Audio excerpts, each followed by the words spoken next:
Doctor Mohammad Yunus তারা নিজেরা যে সমস্ত তথ্য ফাঁস করেছে যে তারা পুলিশ হত্যা করেছে, তারা মেট্রো রেল উপড়ে ফেলেছে, তারা নাশকতা করেছে, তারা সারা দেশে 450 থানা লুট হয়েছে, সেখানে নথিপত্র ধ্বংস করা হয়েছে, হাজার হাজার অস্ত্র লুটপাট হয়েছে। সে জায়গায় 32 নম্বর তো সরকারি সম্পত্তি ছিল, ট্রাস্ট হয়ে গিয়েছিল। সেই 32 নম্বরকে সরকারি বুলডোজার দিয়ে ভাঙা, যেটার জন্য আপনি বলেছেন যে আপনি মামলা করবেন, বিষয়গুলো আসলে কেমন? এইটা তো 69-এর গণ অভ্যুত্থানে হয়, এটা তো 90-এর আন্দোলনে হয় না। তাহলে এটাকে মানে তারা তাদের সামনে বসে, যদি আমি তাদেরকে সামনে বসে আমি তো যদি তাদের সাথে তর্ক করি, ভাই আমাকে বুঝাও এটা গণ অভ্যুত্থান নাকি এটা নাশকতা না লুটপাট, মানে সেটা তো আপনি তারা নিজেরাই তো সেই তথ্য ফাঁস করেছে, আমরা তো জানি না। এবং সম্প্রতি আপনার একজন উপদেষ্টা খুব মানে ব্রিগেডিয়ার সাখাওয়াত সাহেব, তিনি বলেছেন যে আপনার জুলাই আগস্টের যে আপনার গণ আন্দোলনের সময় স্নাইপার রাইফেল ব্যবহার করেছে, এবং আপনার 7.46 যে একটা বোধহয় রাইফেল হবে, আমি তো আর এই ডিসিপ্লিনের মানুষ না, এবং সেটা ব্যবহার করেছে, যারা ব্যবহার করেছে তারা বাংলাদেশের মানুষের মতো। তাহলে পরে দেশীয় আন্তর্জাতিক জঙ্গি ব্যবহার করে আপনি স্নাইপার রাইফেল দিয়ে অসংখ্য মানুষ হত্যা করে সেটা আবার সাবেক প্রধানমন্ত্রী এবং আওয়ামী লীগের ঘাড়ে চাপিয়ে, মানে সবকিছুই আপনারা করলেন।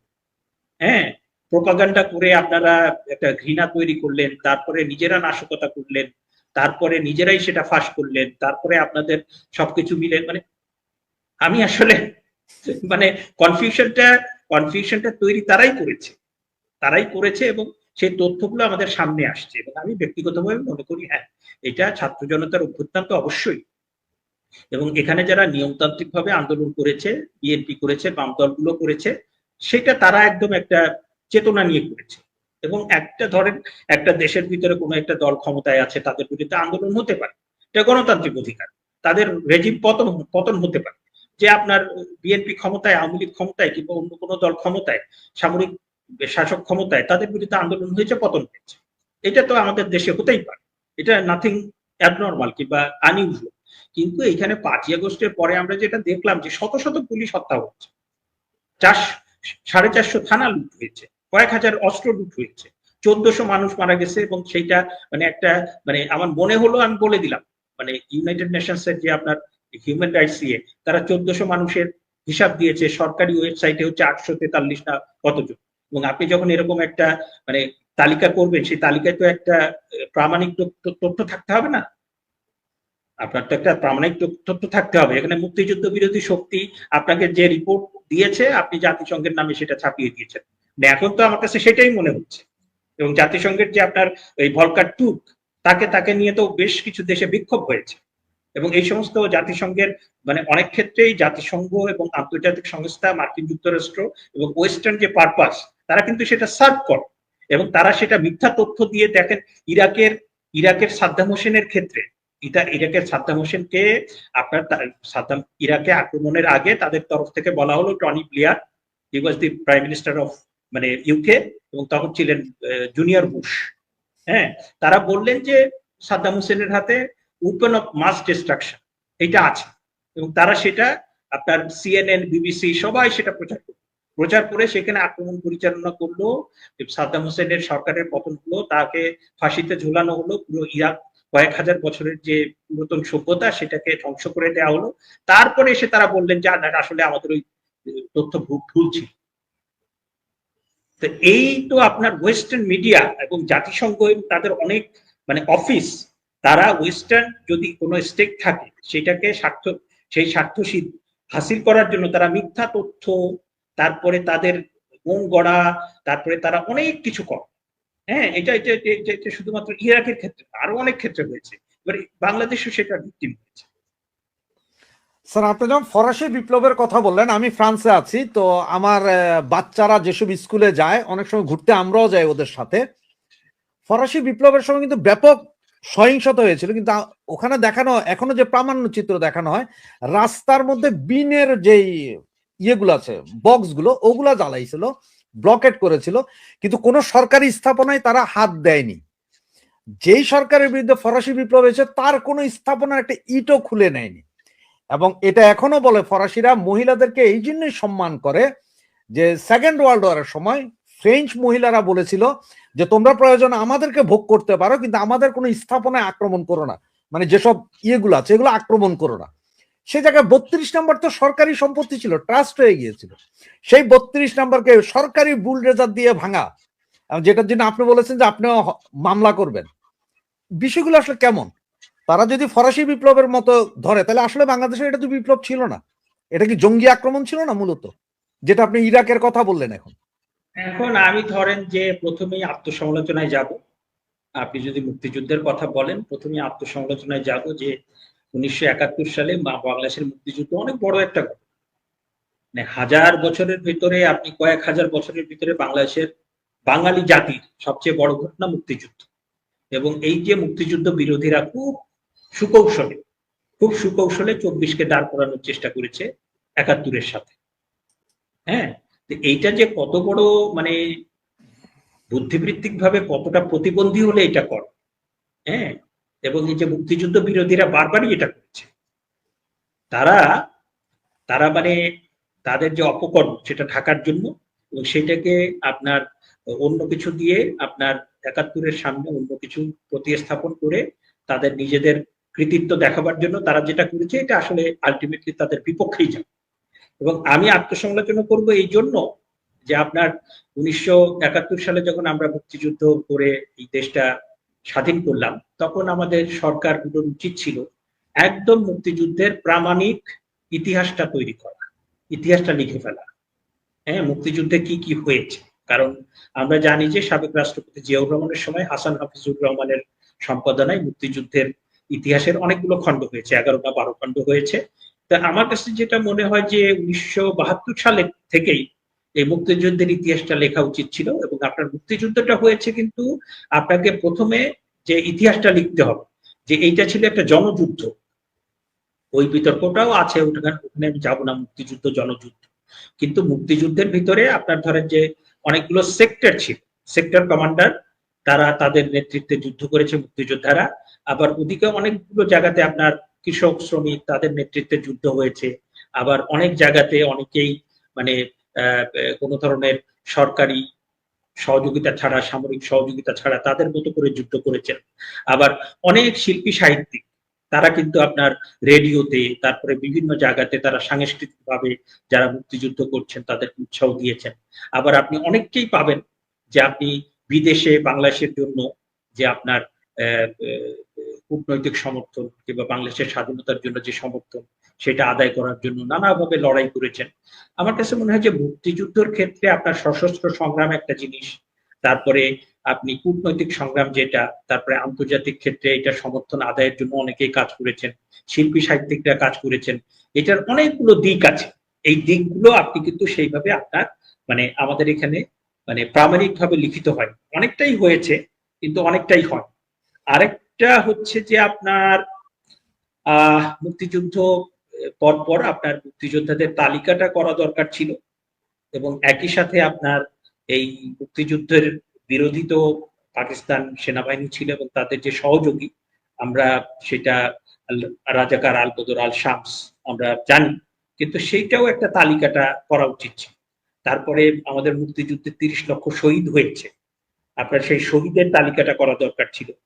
তারপরে আপনার বাংলাদেশের আপনার যে সমস্ত জায়গাতে গণকবর আছে, যে সমস্ত জায়গাতে আপনার টর্চার সেল আছে, সেগুলো আপনার একদম তালিকা করে সেই সমস্ত জায়গাতে আপনার স্মৃতিসৌধ করে আমাদের স্কুল কলেজ তারপর বিশ্ববিদ্যালয়ের যে শিক্ষার্থী তাদেরকে নিয়মিত নিয়ে গিয়ে আমাদের মুক্তিযুদ্ধের চেতনাকে একদম এই আমাদের যে তরুণ প্রজন্ম, আমাদের যে ভবিষ্যৎ প্রজন্ম তাদের মনের ভিতরে গেঁথে দেওয়া দরকার ছিল। এবং এই মুক্তিযুদ্ধকে কোনো দলীয় বৃত্তে আবদ্ধ করে রাখা উচিত না। আমি মনে করি যে মুক্তিযুদ্ধটা এতটা ব্যাপক এবং বিস্তৃত একটা বিষয় যে সেইটা কোনো একটা মানে এটা আমি অস্বীকার করব না যে আওয়ামী লীগের নেতৃত্বে সেই মুক্তিযুদ্ধটা হয়েছে এবং তারা তাদের যে আত্মত্যাগ এবং তারা যে পরিপক্কতার সাথে করেছে, কিছু সমালোচনাও আছে। তো সেইটা সেই কৃতিত্বটা তো অবশ্যই আওয়ামী লীগের প্রাপ্য। আর বঙ্গবন্ধু যে অবিসংবাদিত নেতা, বঙ্গবন্ধুকে কোনো দলীয় বৃত্তে আবদ্ধ করে রাখা উচিত না। এবং মুক্তিযুদ্ধ এবং বঙ্গবন্ধু এই দুটোকে কোনো দলীয় বৃত্তে আবদ্ধ করে রাখা উচিত না। এবং সেই ব্যাপারে মানে বিভিন্ন রাজনৈতিক দল, বিভিন্ন সাংস্কৃতিক প্রতিষ্ঠান, বিভিন্ন যারা এখানে ব্যক্তি, যারা সমষ্টি, তাদের সবারই এখানে উদ্যোগটা দরকার। এবং মুক্তিযুদ্ধ বঙ্গবন্ধু নিয়ে মানে আপনার এমন কোনো বিতর্ক তৈরি করা উচিত না যেটা আমাদেরকে আসলে জাতিকে দ্বিধা বিভক্ত করে কিংবা আমাদের ভবিষ্যৎ পথ চলাকে কোনোভাবে বাধাগ্রস্ত করে। স্যার, এখন অন্তর্বর্তীকালীন সরকারের অনেক উপদেষ্টাই নিজেদের খোলস ছেড়ে এসে সরকারের সমালোচনা করছেন। ওদিকে রাষ্ট্রপতি বলেছেন যে ওনাকে একরকম অবরুদ্ধ করে রেখে অনেক কিছু করা হয়েছে। তাহলে এখন এইসব কথার উপর ভিত্তি করে কি কোর্টে রিট করা যায় কিনা, ওনাদেরই কথার উপর ভিত্তি করে? যেমন আপনার 131টা অধ্যাদেশ জারি হয়েছিল, সেই অধ্যাদেশগুলো এখন রাষ্ট্রপতি বলছে যে ওনাকে অবরুদ্ধ করে, তাহলে এই অধ্যাদেশগুলোর কি হবে? মানে এই অন্তর্বর্তী সরকারের সময় আসলে মানে সরকার তো ঠিক মতো চলেনি। বাংলাদেশের শিক্ষা, বাংলাদেশের অর্থনীতি, বাংলাদেশের পররাষ্ট্র নীতি, মানে বাংলাদেশের সবকিছুই প্রায় ধ্বংসের পথে।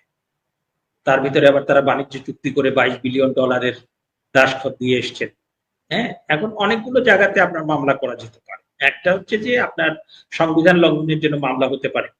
আপনার বাণিজ্য চুক্তি যেটা হয়েছে সেটার যে আপনার বৈধতা, legality of the treatment, legality of the agreement, এইটার যে আপনার বৈধতা কিংবা কনস্টিটিউশনালিটি, সেটা চ্যালেঞ্জ করে মামলা হতে পারে। তারপরে এত মব জাস্টিস হয়েছে, সেই মব জাস্টিসের মধ্যে অনেক মানুষ মানে আপনার মানবাধিকার সংগঠনের যে প্রতিবেদন, সে প্রতিবেদনেই তো এসছে কয়েকশো মানুষ মব জাস্টিসের শিকার হয়ে মৃত্যুবরণ করছে। তো তারা মামলা করতে পারেন। মব জাস্টিসে যাদের ঘর বাড়ি ভেঙে দেওয়া হয়েছে, যাদের কারখানা জ্বালিয়ে দেওয়া হয়েছে, তারা মামলা করতে পারেন। আবার আপনি বললেন 133টা যে অধ্যাদেশ, এবং আপনি চিন্তা করতে পারেন যে একটা অন্তর্বর্তী সরকার যেখানে তার মূল দায়িত্ব হচ্ছে আপনি সরকার পরিচালনা করা, আপনার বিচারের উদ্যোগ নেওয়া, আর হচ্ছে যে আপনার একটা নির্বাচনের ব্যবস্থা করে নতুন সরকারের হাতে ক্ষমতা দিয়ে চলে যাওয়া, তাদের সময় 133টা অনুচ্ছেদ হয়েছে। এবং আমি যে পরিসংখ্যানটা দেখলাম তাতে করে শেষ 45 দিন, সরকারের শেষ 45 দিন 36টা অধ্যাদেশ জারি করা হয়েছে। মানে গড়ে 1.5 দিনে একটা অধ্যাদেশ জারি করা হয়েছে। এবং এর আগে এক বছরে কিংবা এর মানে দেড় মাস বাদ দিলে আপনার বাকি 16 মাস, তারা তো 18 মাস ক্ষমতায় ছিল। হ্যাঁ, বাকি যে সময়টা মানে 18 মাস থেকে 1.5 মাস বাদ দিলে আপনার 16.5 মাস। এই 16.5 মাসে আপনার 16.5 মাসে আপনার প্রতি 4.5 দিনে একটা করে অধ্যাদেশ জারি করা হয়েছে। তাহলে পরে মানে প্রশ্নটা এরকম যে আপনি কি এমন মানে কাজ করেছেন, কি এমন অপকর্ম করেছেন, কি এমন মানে কর্মকাণ্ড করেছেন যে আপনার 133টা অধ্যাদেশ জারি করতে হলো। এবং আপনি আইসিটি বিষয়ে যে নির্বাচন বিচারটা চলছে, ইন্টারন্যাশনাল ক্রাইমস ট্রাইব্যুনাল, এটা তো পুরো একটা অবৈধ বিচার। কারণ ইন্টারন্যাশনাল ক্রাইমস ট্রাইব্যুনালের যে আইনটা হয়েছে এবং যে ট্রাইব্যুনালটা হয়েছে সেটা শুধুমাত্র 1971 সালে যে আন্তর্জাতিক অপরাধ সেটার বিচার করতে পারে। কিন্তু আপনি মানে 24 সালে তো আন্তর্জাতিক অপরাধ হয় না, 24 সালে হয়েছে তো আপনার ডোমেস্টিক ক্রাইম। একটা সরকার তখন ছিল, ছাত্র জনতার গণ অভ্যুত্থান হয়েছে, এবং তখন তো কোনো যুদ্ধ হয়নি, গৃহযুদ্ধ হয়নি, কোনো ডিস্টারবেন্স, হ্যাঁ, এমন কোনো হয়নি যে আন্তর্জাতিক অপরাধ তো হয়নি। সেটা হয়েছে, হ্যাঁ, যেটা হয়েছে পেনাল কোডের মামলা হয়েছে। আপনি আইসিটিতে নিয়ে গেলেন কেন? এবং সেই আইসিটিতে আপনার বিচার করার জন্য সেখানে আপনার 4টা বোধহয় সংশোধনী হয়েছে। একটা অধ্যাদেশের মধ্য দিয়ে আপনার যেটা সংশোধনী হয়েছে, একটা সংশোধনীতে এরকম যে আপনার কোন দল যদি সন্ত্রাসী সংগঠন হিসেবে বিবেচিত হয় তাহলে সেই দল নিষিদ্ধ করা যাবে। আর একটা হচ্ছে সামরিক কর্মকর্তাদের বিচার করার জন্য আরেকটা সংশোধনী হয়েছে। তো এই দুটো আপনার নতুন যে চিফ প্রসিকিউটর নিয়োগ করা হলো, তিনি তো এই যে 3টা রায় হয়েছে সেগুলোকে আবার রিভিউ করবেন। আবার এই অধ্যাদেশ যে 4টা সংশোধনী হয়েছে সেই 4টা সংশোধনী তিনি সেটা পর্যালোচনা করবেন, পুনর্মূল্যায়ন করবেন। ওদিকে বিএনপির তরফ থেকে কি করেছে, তারা নির্বাচনের পরে সংসদ সদস্য হিসেবে তারা শপথ নিয়েছেন আর সংবিধান সংস্কার পরিষদের সদস্য হিসেবে শপথ নেন। They have done the correct thing. তারা যেটা করেছেন সেটা সাংবিধানিক এবং আইনসম্মত, কারণ সংবিধান সংস্কার পরিষদের এটা তো কোনো বৈধতা নাই। আমার যদি সংবিধান 1972 সালের সংবিধান সেটা যদি কার্যকর থাকে এবং সেইটা অনুযায়ী সবকিছু হয়, সেখানে তো সংবিধান সংস্কার পরিষদের কোনো বিধান নাই। এবং ইউ আলী রিয়াজ, ইউ ধান্দাবাজ, হ্যাঁ, আপনি আলী রিয়াজ একটা ধান্দাবাজ, একটা চিট, একটা মানে মানে একটা ভাড়াটে বুদ্ধিজীবী। সে এসে ঐকমত্য কমিশন করে বলে দিল যে এটা করতে হবে। How come? আপনি একজন অধ্যাপক, ইউএসএ থেকে আপনাকে ভাড়া করে নিয়ে আসা হয়েছে, হ্যাঁ, ডক্টর মোহাম্মদ ইউনূস আপনাকে ভাড়া করে নিয়ে আসছেন, আপনি বলে দিচ্ছেন যে 100 এই সংস্কার পরিষদ হবে, তারপর রেফারেন্ডাম একটা করেছেন, সেটারও তো কোনো সাংবিধানিক ভিত্তি নেই। এবং রেফারেন্ডাম নিয়ে যে সমস্ত কেচ্ছা কাহিনী হলো, হ্যাঁ, যে আপনি রেফারেন্ডামের জন্য সরকারি সমস্ত কর্মকর্তা কর্মচারী নেমে গেলেন এটার হ্যাঁ হ্যাঁ ভোট দিতে। পরবর্তীতে ইলেকশন কমিশনের তরফ থেকে বলা হলো সরকারি কর্মকর্তা কর্মচারীরা যদি কোনো ভোটের পক্ষে বিপক্ষে অবস্থান নেন তাহলে সেটা পানিশেবল অফেন্স। তারপর থেকে তারা সরে আসলো এবং সেই রেফারেন্ডাম হলো। রেফারেন্ডামে কি হলো, 60% প্রায় ভোট পড়লো পক্ষে আর 30% বিপক্ষে। না না, তো আপনার কোনো প্রচারই হয় না। নার পক্ষে 30% ভোট পড়লো, আবার দুই একদিন আগে আপনি 10 লাখ ভোট বাতিল হয়েছে। হ্যাঁ, আপনি রেফারেন্ডাম করবেন একটা সংবিধান, মানে আপনি যদি একটা সংবিধান, আপনি যদি একটা সিম্পল আইন পাস করতে চান তাহলে it will require simple majority. 300 জন হলে 151 জনের সমর্থন লাগবে। আর একটা সংবিধান সংশোধন করতে গেলে 2/3 মেজরিটি, মানে 200-র বেশি লাগবে। আর নতুন করে সংবিধান যদি লিখতে চান এবং সংবিধানে হাত দিতে চান তাহলে পরে সেটা কিন্তু আরো রিগোরাস।